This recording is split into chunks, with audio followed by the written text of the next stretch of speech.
Hello, everyone, and welcome to today's webinar. My name is Alissa Sklar. I'm the VP of Marketing here at GIS Planning, and I'm delighted to welcome you all to a new webinar. This is the first time we're presenting this subject. We're looking at 5 strategies to ensure your community is investment ready.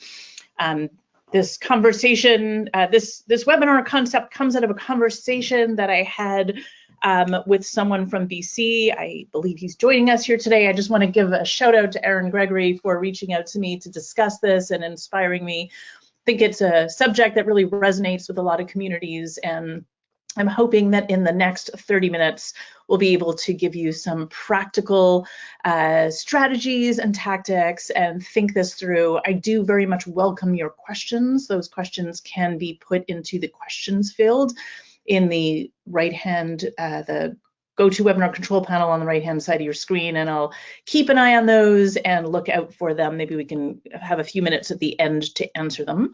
The whole concept, I guess, of investment readiness is that we are as proactive as possible, not only about attracting investment, but making sure that when potential investors, businesses looking to relocate or expand, come to us, that we've got everything ready for them, that we're doing our best to reach them, to connect with them, to engage them, and then to provide them the answers when we get there. So it's all about that preparation ahead of time.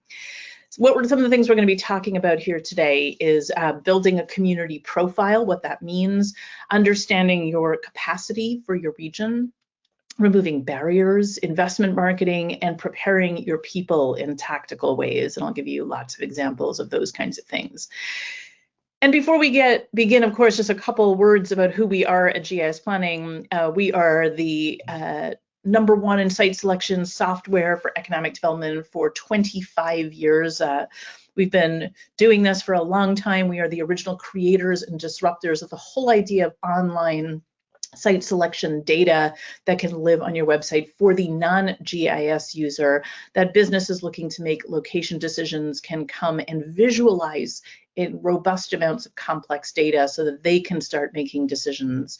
The products that you may know are Zoom Prospector, currently 72% of the United States population and 67% of North Americans are serviced by our software. We also have standalone tools called intelligence components, our turnkey data microsites to house these tools, and our new custom building virtual tour builder, which is very easy for anyone to use. So just so you get a sense of who we are and why we talk about this, we are very aware of the tactical ways that economic developers prepare themselves to attract investment and to engage investors when they come to you. Let's start with the first one here then. We're going to talk about a community profile.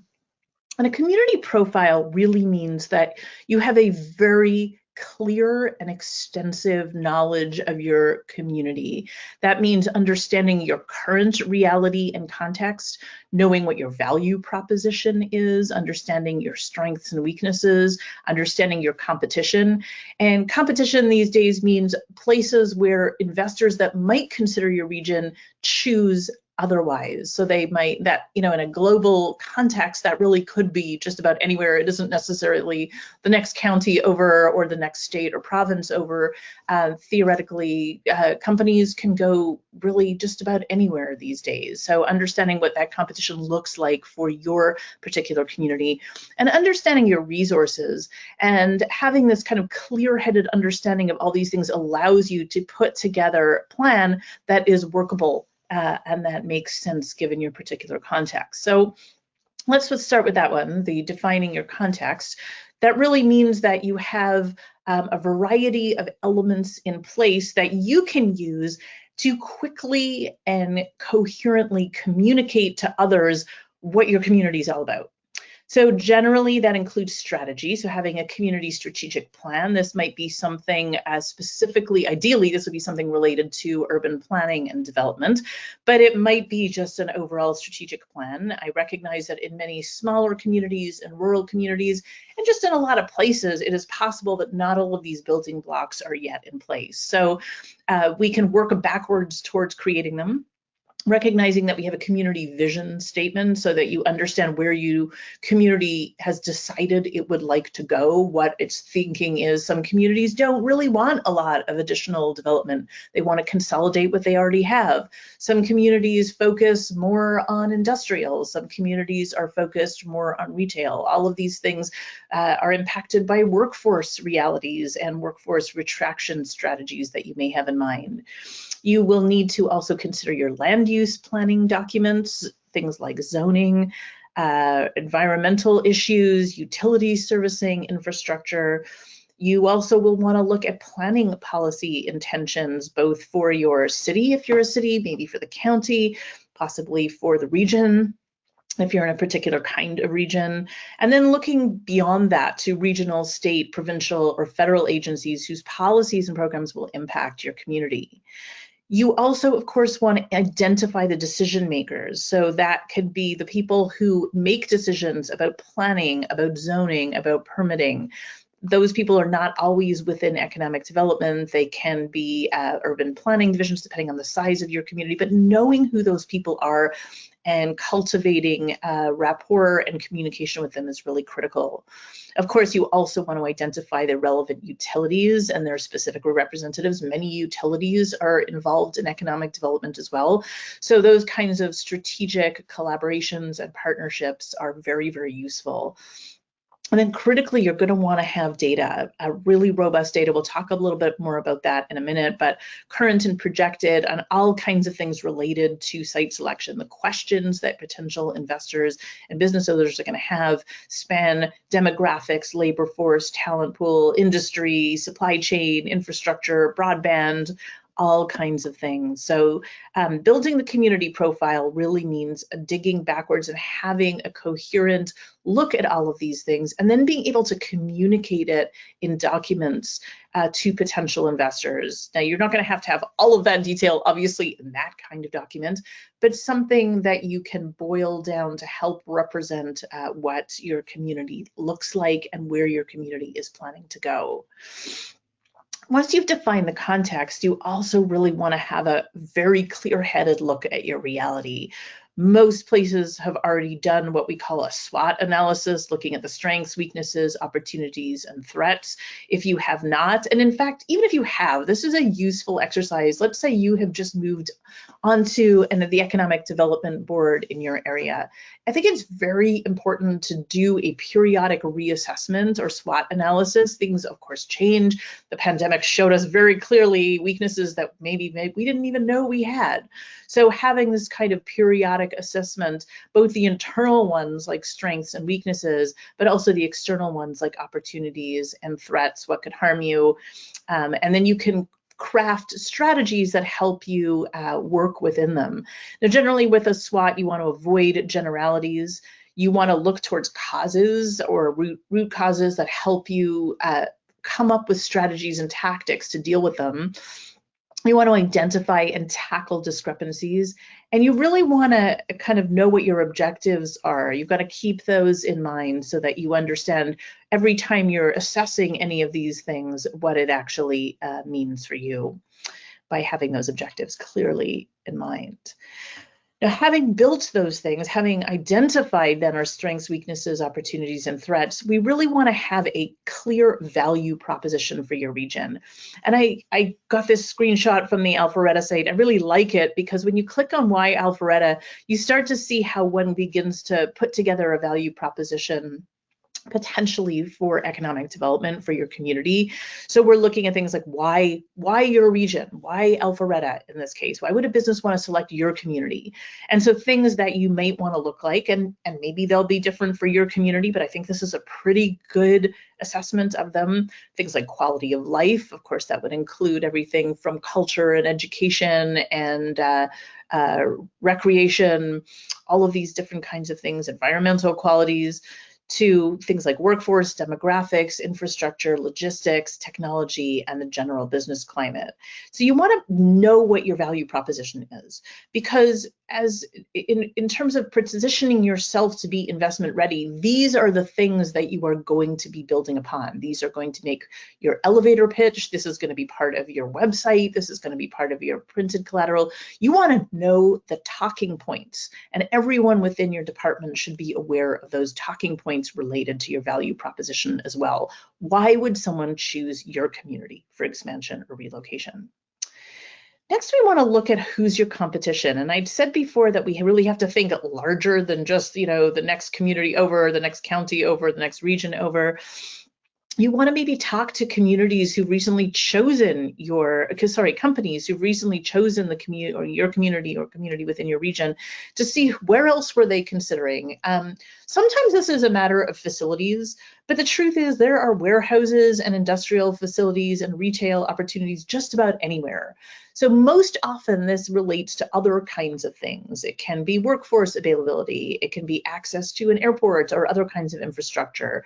It can be a wage issue. It can be consumer spending. There's all kinds of reasons that people make those decisions. So access to facilities is usually just like one small example. And the screenshot here, which actually I'm going to show you again in a moment, is from Four Corners, New Mexico. This uses the compare communities chart built into Zoom Prospector. They pre-built a report. They've said, we know that people are comparing, in this case, Farmington, New Mexico, to these other 5 communities. And here is a quick look. You can look for demographics, labor force, consumer expenditures, many variables that you can visualize in charts and table form to see how these communities variously stack up. You want to research past files, look at the data, and help you fine-tune your investment attraction strategies so that you can help put together reasons why people might select your community, but also to know them. Again, it's about those talking points that you can prepare for yourself. Then we want to know your resources, and resources for investment readiness really can be as, you know, banal as office capacity or what your budget is or how many people on your staff. We have many clients that are one-person workshops or one-person organizations, you know, just like we have 30 plus state and provincial organizations that actually are trying to attract to a wide region. So we know that we can work with both EDOs that are both big and small, and we recognize that the resources can be very different for those different kinds of places.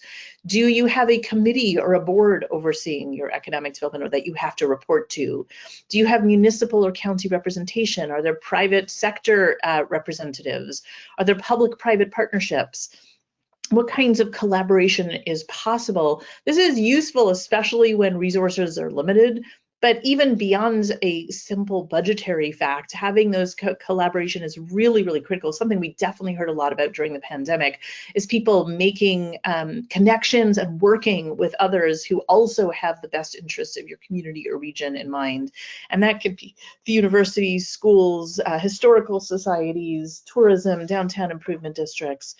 You want to look what resources are available to your community from county, regional, state or province or federal sources, as well as from utilities, as I said before, often working on economic development as well. And then one of the trends that we've seen in the last number of years was regional collaboration, especially for smaller communities, that you can put your work together with others in your community, potentially to offer, let's say, GIS data tools such as Zoom Prospector for your region, or to offer other kinds of data sources to pull your resources for economic development. We often see councils of government in the US, so those cogs working together and then kind of pointing particular investors to the individual communities, but it's a great way to be as efficient as possible. Now, as part of knowing your capacity and as a kind of segue into looking at land use, having an awareness of site readiness is really important for you. This is one of the things site selectors are always looking at. So having a realistic assessment for land, sites, buildings in your area. Do you know for all of them what their ownership questions are? Are you clearly aware of zoning and potential zoning challenges for particular sites or buildings? Are those serviced by utilities? For the ones that are not, what is involved in servicing by utilities or by infrastructure if there's not currently a road or access to it? Similarly for logistics, so things like broadband, things for truck access, all of those different things are important questions you want to ask. Environmental assessments, if there are environmental concerns, environmental questions that might be, you should be prepared ahead of time to know what those are to be able to address them. Similarly, other kinds of designations such as wetlands, floodplains that might impact a particular site or building. And of course, workforce questions. So knowing the talent pool, knowing available workforce is absolutely critical for the individual sites that you will be offering.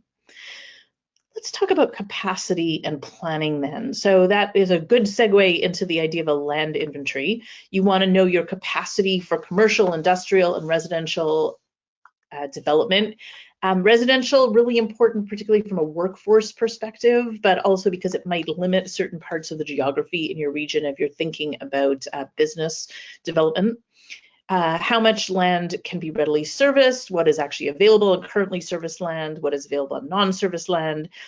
Just knowing the amounts of information you have on each property. Do you have relationship with local commercial realtors? If you don't, is that something that you can build? Is any of the available land or buildings managed by local government or state or provincial government? And what does that mean for you? In some cases, you might also want to look at the potential for using a data feed from listing services. I know in Canada, Spacelist is one we often work with. In the US, Resimplify is very popular, also Catalyst. There's local MLS is another possibility. We can organize RETS feeds from large brokerages or smaller brokerages. There's different ways of doing that, but you need to have a sense ahead of time what that might actually look like for you, and just to be aware of those kinds of things. When it comes to workforce strategies and talking points, knowing what the training options are, what current workforce do you have, and what strategies or tactics or programs are in place to retain that workforce? How are you recruiting additional workforce, and how are you growing the workforce pool, the talent pool that you currently have? One of the things that we've recently offered, in addition to a talent report that looks at university programs and college programs, is a trade force report as well that lists vocational and technical schools within a large region, so that you can go back and see where that talent might come from, and then drill down and to look at what those individual programs are, what are degrees conferred, what are certifications conferred, so that you can help to understand that. And you'll notice when you get to the slide deck that there are links through on these different places, so you can go and take a look at them. One of the things that we don't often think about, but I think is really important, is the idea of removing barriers. And this was brought home, I thought, very succinctly by Ryan Coleman, the director at the City of Columbia Economic Development, in a webinar that we did on supporting the small businesses in your community. When you have the slide deck, feel free to click through on that and you can listen to the recording of that webinar. But one of the things that he was talking about is the importance of finding disincentives to investment and removing them. Sometimes that's the easiest thing to do. That's the low-hanging fruit of investment readiness. So examples are things like increasing the business friendliness in the area, simplify the permitting process, removing barriers. So one of the things that he was talking about was this very complicated permitting and bylaws around grease traps for restaurants. So they simplified that and made it easier for restaurants to operate or to open. Easing initial measures for entrepreneurs so that it's easier for them to choose your area, helping them with speed to market. Sometimes there are things that you don't even recognize are disincentives, but removing those could often make a big difference. Tax modernization is another example, especially when it comes to business taxes, permitting, all of those kinds of things. So I thought that was actually an excellent point that's often overlooked when we talk about investment readiness, is having that good understanding of what are disincentives for businesses. Next, we want to talk about investment marketing. And only have a few minutes to talk about this here. Obviously, a very complex and important thing. You really want to have a clear marketing strategy, marketing plan. You want to know your key messaging and talking points, which you will know if you've done your community profile and you've done your SWOT analysis. You want to know the target sectors and the anchor companies for the key industry sectors in your area. Maybe there is new ones you're trying to grow some industry cluster. Being aware of that. That would be part of your strategy and planning. Obviously, you want to have an investment attraction website and interactive data tools. You want to know what conferences or trade shows you will be attending to promote your region. You want to have a clear protocol for familiarization tours. You then, of course, want to build things like email campaigns. You want to build a database for potential investors, for site selectors who might be looking at your area. Building a presence on social media, very important. When I talk about social media, and I have an entire webinar just on that, of course, if you don't have a lot of time or a lot of resources, focus on LinkedIn. LinkedIn, you want to fish where the fish are, and we know that that is a place where investors are spending their time. Now, we did research with site selectors and business selection decision makers a couple of years ago in 2021. I guess that was just last year. And we asked them, where are you focusing your research and analysis? And as you can see in this GIF, far and away the most time they spend is on the economic development website. Next would be third-party data sources. So that is what they're looking at before they ever make contact with you. Your website is absolutely critical. We really want to be focusing attention there. And in fact, we also asked them, when do you first make contact with economic development organizations for data? And if you look at this, you can see that actually a vast majority of the time they are collecting this information before they ever let the EDO know, if at all, that they're going to be reaching out to them for information. That means that if you do not have robust, valuable, interactive data on your website, you are potentially losing leads without even knowing it, because they are beginning with that research on your website. Now let's take a look at the economic development website musts. You obviously want to make sure your navigation is critical. I can't tell you how many websites feel like scavenger hunts. Of course, it needs to be visually appealing, but you want to put the key information above the fold. That is a term from the newspaper days. Remember newspapers? That means that when someone first lands on your website, the real estate, to use a clever analogy, is the most valuable part of it is what they see before they scroll down. You lose people. The more you make them scroll down, the more people drop off. So that first part that shows when you load the screen, that is critical. The most key things need to be there. You want to make sure you put a map of some kind and indicate the state or province or country you're in. I know that sounds obvious, but you cannot assume the potential investors know the geography of your region. You can't assume they know what state or province you're in. You can't assume that they know the nearest airports or where your proximity to other markets or any of that. So you want to make sure your contact information is easy to find and that it is a human being, a person, and not just info at youredo.com. Having contact information clear and easy, a telephone number, an email address, ideally a human being's name, very, very helpful. Interactive content and robust site selection data is critical. Having a searchable sites and buildings database, information that is easy to share. And by that, I mean that it generates a link that you can use in your marketing that drive people back to your website.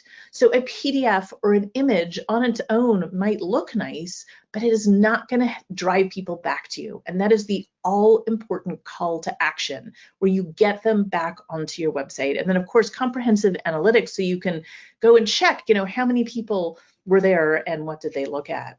Are you clear on the different audiences you're trying to reach? That means that you have identified who your target audiences are. Most of the time with economic development, it would be site selectors or businesses making location decisions, investors. Maybe it's existing businesses and you want to support you have active business support mandate as well. There might be third parties that we often don't think about. Those are sometimes the people who investors first contact. The law firms, accountancy firms, the local brokers, other regional organizations with an interest in growing your region, elected officials, and other community stakeholders. And then you really want to make sure that you have mapped a journey across the website for each of those target audiences. What content will first bring them to your website that you can put in email campaigns or newsletters or social media posts? What questions are these different target personas likely to have? What keywords might they use in their searches or that would resonate with them?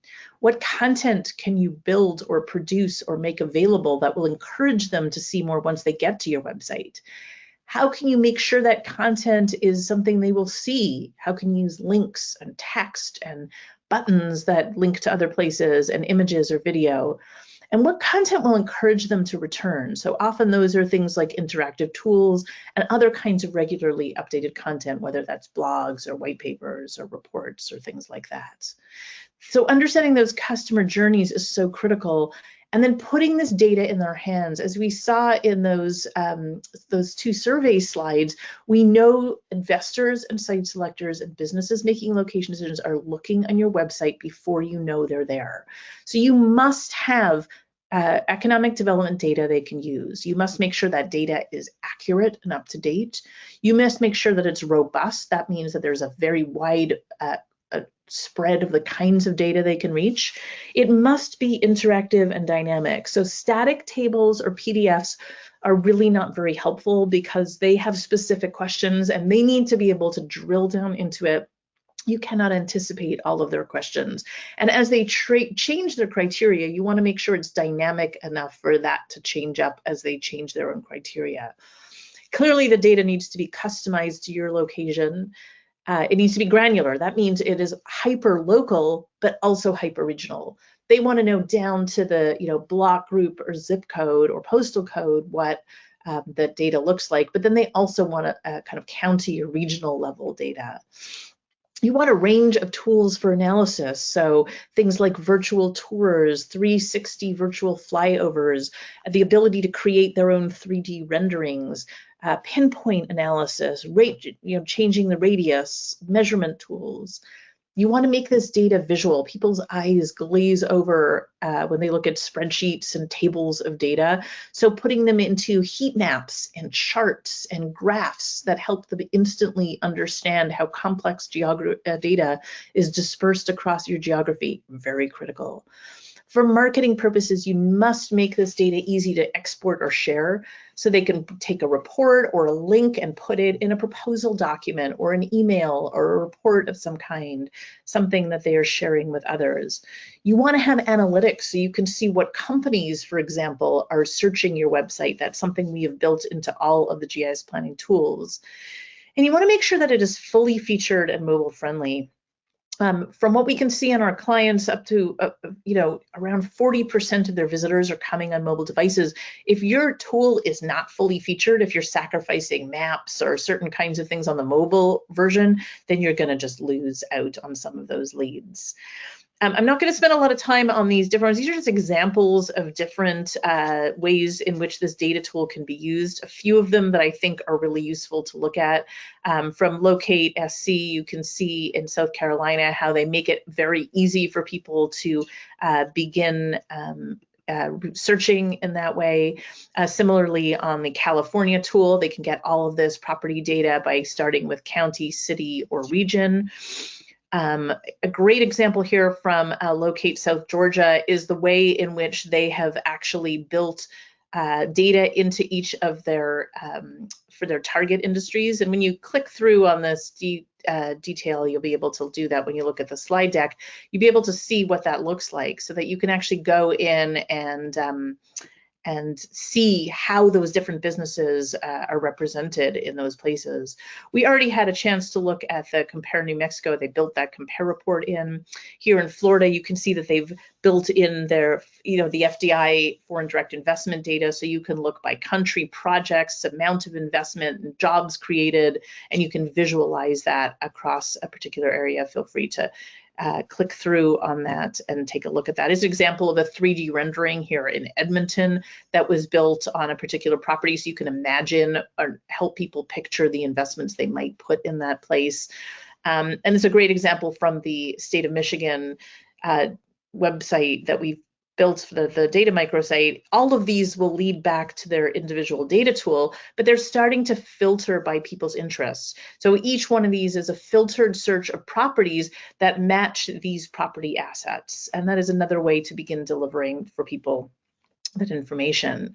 So there's lots of different examples and lots of ways for them to see that. Now, when it comes to telling your story, I'm not going to spend a lot of time here. You can see that there's lots of different ways to do that, and that's part of taking that value proposition out and helping people see that. So continuous creative promotion, there's lots of different examples here of social media and where people are, using data, making it visual, or promoting properties of the week, properties of the day. You can see that they're doing that to make this accessible and to bring people back to their website, that you continuously put those links in there. Similarly, and I have an entire webinar just on turbocharging your email newsletter, taking that as the property reports, the links, the did you know, and putting it into the email marketing and email newsletters to bring people back to your website. So interesting them and bringing them back there. Our Zoom tour is our cloud-based virtual tour builder. These are different examples you can see that help tell the story of your location in compelling multimedia interactive ways. We're about to release an updated, even easier to use version of Zoom tour. So you can see in Abbotsford, they have one for attracting film and video production.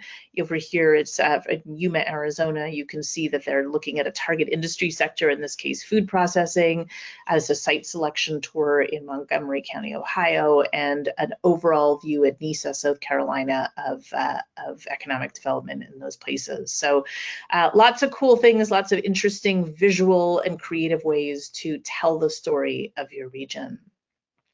Now, I just want to also talk about, I know we're running a little short on time here, but on identifying and preparing investment ambassadors. You want to know who your community stakeholders are, and that makes a broad list. I've just got a variety of examples over here for you to look at: brokers, business leaders, SBDCs, through elected officials down to the school boards, the realtors, the law firms, the accountancy firms. And then you want to make sure that they are familiar with your economic development efforts. So I suggest, it can be a lunch and learn, it can be a wine and cheese. Invite them over so that you can introduce to them key points of contact in your economic development organization. You can show them your website, your resources. Give them an overview of your GIS data tools if you have Zoom Prospector. Give them a suggested protocol for how to handle investor inquiries. You never know who those are going to come to, and you want to make sure that they understand how to help those potential investors. You want to connect to all of those people on LinkedIn. I do suggest creating an economic development group on LinkedIn for your region and inviting all of these people to participate. So basically, all of these are community stakeholders, and you want them to be very well versed in your community profile, in your vision plan, the resources that are there, and on how to handle investor inquiries. Over in Imagine Kootenai in British Columbia, my conversation with Aaron, he was telling me about their first points of contact program, which I think is excellent, and you can take a look at it on the link there, where they connect small business buyers and sellers to attract investment. This is just a program for a way to connect them. They identify people who are ambassadors for the Imagine Kootenai program from the different communities in their region. They seek out and encourage local businesses to list on the website, and then they monitor and follow up on investor inquiries in their areas. And I think that is really just very smart. You're identifying who your ambassadors are, you're empowering them, you're giving them information, and every one of them has an interest in seeing your region grow. So very, very useful, very, very helpful. On my questions, we're a couple minutes over time here. I do have some questions that have come in, and I invite anyone else to list them if you would like to do so. There's some fantastic resources here that were provided generously. In this case, British Columbia Economic Development Association has an investment readiness test, a fantastic guide for communities looking to determine how well they are have prepared themselves for investment. And the Economic Development and Alberta Association has similarly put together a toolkit with some other appendices and useful information. So it's a great way for you to take a look at that. These are links will be available to you when I send the slide deck tomorrow. So you know, if there are other questions, I know we're a little bit over time, but I definitely can address them if you want to reach out to me directly. Have had a couple questions come in, so I'll take a couple moments to address them here before I end today. How can economic development organizations assess and deal with NIMBY, or not in my backyard, as a block to development? This is something a lot of economic developers deal with. I believe the first step always is information and building rapport, also identifying the champions in your area. So having open communication, inviting your different stakeholders to consult on projects, providing data to them and giving them information is an absolute first step. But as in many communities, you've got leadership that is doing assessment to determine what makes the most sense for the community. And of course, you have to take those reservations in mind as well. Open communication and respectful dealing with reservations may not diffuse everybody, and it's not going to convince everyone, but it's absolutely an important first step to helping make those decisions. Many economic development organizations are reluctant to share accurate information on their community because they're worried it'll make them look bad before they even make their case to a site selector. What do you suggest we do if the data looks bad? This is actually a question I've gotten in from different clients in different regions where they're concerned about high unemployment levels or low education attainment. And I would say that for many businesses looking to make location decisions, what you see as bad data, those businesses are going to see as opportunities. They're going to figure this out eventually. So hiding it and not making that data accessible only pointlessly draws out a process that will ultimately not be successful for you. Nobody's making multi-million-dollar decisions without having done the work. So I always encourage people to be upfront. You are who you are, own it, be proud of it, and recognize that there are many potential investors out there that will see what you interpret as bad data as opportunities for them. Scott asks, will this slide deck be made available? Absolutely. I will include the slide deck in the follow-up email that you'll get tomorrow. And all of the hyperlinks in the slide deck will take you through to the different examples and to the different resources. And another question, would it be a good idea to place a banner on your website for businesses provided financial support to your organization? Yes, I love that question. That is a great example. I actually have an example from one of our clients.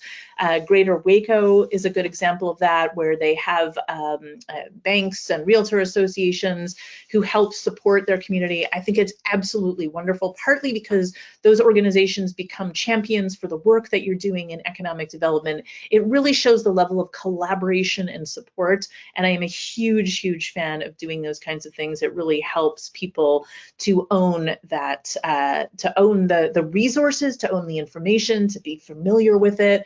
So I'm going to see if I can just grab a link here for Greater Waco so that I can put it out here for you. I believe I've got a good example over here. I'm going to put it over here in the link so that everybody can see that. So that's over in the questions field that should be sent to all, but I'll include that, of course, in the follow-up email.